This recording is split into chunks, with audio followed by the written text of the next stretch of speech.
किसी समय की बात है, एक हरे भरे जंगल में कई जानवर रहते थे, जिनमें कछुआ और खरगोश के बीच गहरी दोस्ती थी।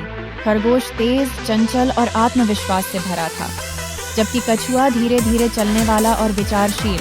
उनकी दोस्ती की खूबसूरती इस बात में थी कि जब एक तेजी से दौड़ता था तो दूसरा धैर्य से आगे बढ़ता था।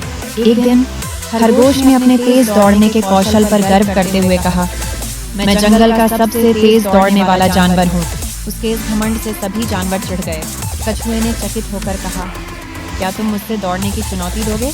तो खरगोश ने हंसते हुए कहा, तुम तो दौड़ने में बहुत धीमे हो। लेकिन कछुआ ने दृढ़ता से कहा कि अगर खरगोश हिम्मत करता है तो उन्हें दौड़ लगानी चाहिए। दौड़ की तैयारी पूरी हो गई। जंगल के सभी जानवर एकत्रित हुए और दौड़ का रास्ता नदी किनारे से होकर गुजरेगा।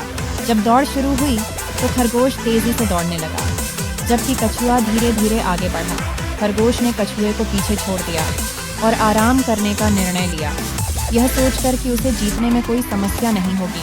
खरगोश ने एक पेड़ के नीचे बैठकर सोने का फैसला किया। दूसरी ओर कछुआ लगातार आगे बढ़ता रहा, सोचते हुए, मैं भले ही धीमा हूँ, लेकिन मैं कोशिश करता रहूँगा। धीरे धीरे कछुआ ने खरगोश को पार किया, जो गहरी नींद में था। जंगल के अन्य जानवरों ने कछुए की सराहना की।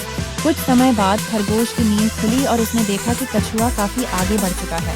उसकी आंखें चौड़ी हो गईं और उसने जल्दी से दौड़ना शुरू किया, लेकिन तब तक बहुत देर हो चुकी थी। आखिरकार कछुआ ने फिनिश लाइन पार कर लिया। सभी जानवरों ने जोश में कछुए को जीते देखने के लिए चिल्लाते हुए सराहना की। खरगोश को यह सुनकर बहुत निराशा हुई।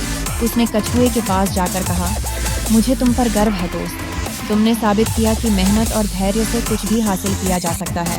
कछुए ने मुस्कुराते हुए कहा, मैंने यह सीखा है कि खुद को कभी कमजोर नहीं समझना चाहिए। इसके बाद उन्होंने एक दूसरे से सीखा और उनकी मित्रता और भी मजबूत हो गई।